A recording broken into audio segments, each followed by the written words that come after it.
जिस ज्योतिर्लिंग के दर्शन के लिए आप लोग पधारे हैं, जय शिव ओमकारा, इस पहाड़ी के ऊपर 7 किलोमीटर का परिक्रमा मार्ग है, वो भी ओम आकृति में है।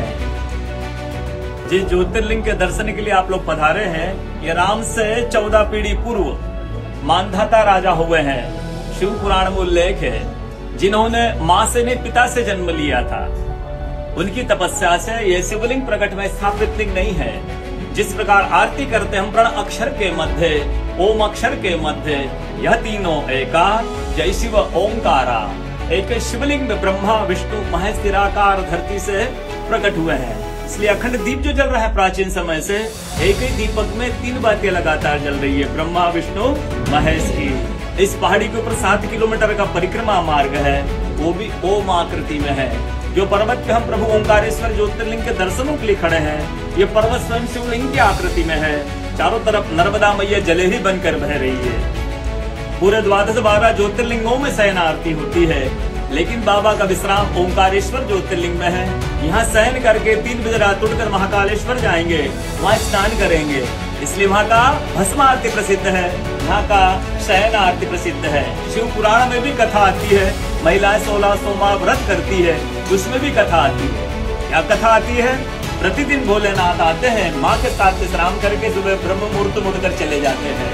एक दिन जब भोले बाबा माँ के साथ पधारते तो माँ पुजारी से पूछती है, पुजारी हमें विश्राम के लिए जा रहे हैं, चौपड़ पासे में किनकी जीत होगी? पुजारी बोलते कि आज ये भोले बाबा जीतेंगे। ऐसा बोलकर पुजारी घर चले जाते हैं।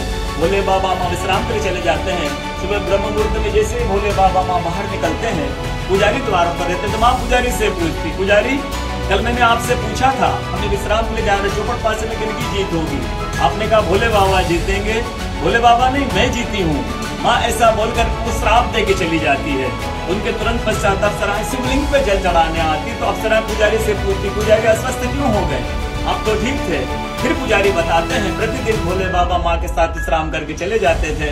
कल भोले बाबा माँ के साथ पधारे, माँ ने मुझसे पूछ लिया, पुजारी हमें विश्राम के लिए जा रहे, चौपड़ पासे में किनकी जीत होगी? मैंने कहा भोले बाबा जीतेंगे। माँ जीत गई। माँ मुझे श्राप दे के चली गई।